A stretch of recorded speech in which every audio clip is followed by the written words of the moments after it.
Hi అండి, అందరికీ నమస్కారం. Welcome to my channel. ఈ వీడియోలో ఏపీ ప్రభుత్వ ఉద్యోగుల, ఉపాధ్యాయుల, పెన్షనర్ల పీఆర్సీపీ అసెంబ్లీలో జరిగినటువంటి చర్చ పూర్తి వివరాలైతే వీడియోలో తెలుసుకుందాము. సో వీడియోని ఎక్కడే కానీ స్కిప్ చేయకుండా ఎండ్ వరకు చూడండి, అప్పుడు ఇన్ఫర్మేషన్ పూర్తిగా అర్థమవుతుంది. వీడియో చూస్తున్న ప్రతి ఒక్కరు వీడియోకి లైక్ చేయండి ఫ్రెండ్స్. వీడియోని తోటి ఉద్యోగ పెన్షన్ మిత్రులతో షేర్ చేయండి. కొత్తగా మన ఛానల్ చూస్తున్నవారు ఇంకా ఎవరైనా సబ్స్క్రైబ్ చేసుకున్నట్లయితే వెంటనే మన ఛానల్ని సబ్స్క్రైబ్ చేసుకోండి. దీని ద్వారా నేను చేసే లేటెస్ట్ వీడియోస్ అన్నీ మీ వరకు రీచ్ అవుతాయి. ఫ్రెండ్స్, ఇక ఆలస్యం చేయకుండా వివరాల్లోకి అయితే వెళ్ళిపోదాము. సో ఏపీ అసెంబ్లీలో ఉద్యోగ పెన్షనర్ల సమస్యలపై జరిగినటువంటి ఈ కీలక చర్చ పైన ఇప్పుడు మనమైతే ఆ వీడియో అయితే చూసేద్దాము.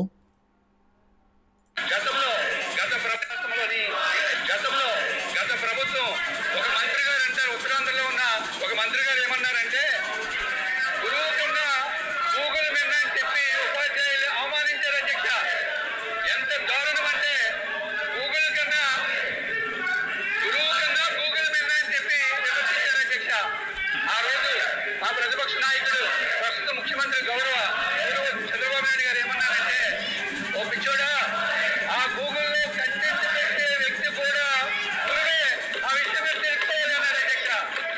అంటే గూగుల్లో సమాచారం అందించేది కూడా ఎవరు అధ్యక్ష? గురువే అధ్యక్ష. తప్పనిసరిగా విషయాన్ని గుర్తుపెట్టుకోవాలి అధ్యక్ష.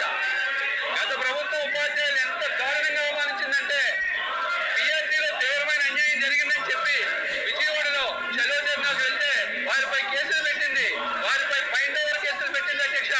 ఇంట్లో నుంచి బయటకు రాకుండా వారిపై హౌస్ అరెస్ట్ చేసింది అధ్యక్ష. చిట్ట చివరికి బ్రాందీ షాపుల దగ్గర పెట్టి ఉపాధ్యాయుల్ని అవమానించింది అధ్యక్ష.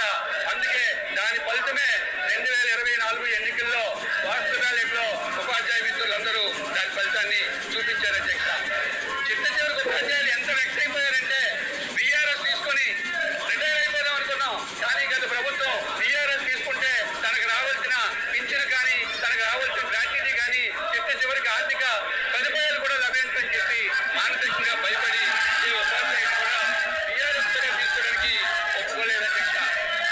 అధ్యక్ష, ఈరోజు ఆంధ్రప్రదేశ్ రాష్ట్రంలో 15 డిఎస్సీలు తీస్తే, ఈ 15 డిఎస్సీల్లో 11 డిఎస్సీలు తీసిన ఘనత ఒక్క తెలుగుదేశం పార్టీకే ఉందని నేను ఈరోజు మాట్లాడడానికి ఒక ఆర్జేడీ కానీ, ఒక కమిషనర్ కానీ, ఒక ప్రిన్సిపల్ సెక్రటరీ గారు కానీ అవకాశం కాదు అధ్యక్ష. కానీ ఈరోజు ఎన్డీఏ కూటమి అధికారంలోకి వచ్చిన తర్వాత మా గౌరవ విద్యాశాఖ మంత్రి గారు నారా లోకేష్ గారు ప్రజాస్వామ్యబద్ధంగా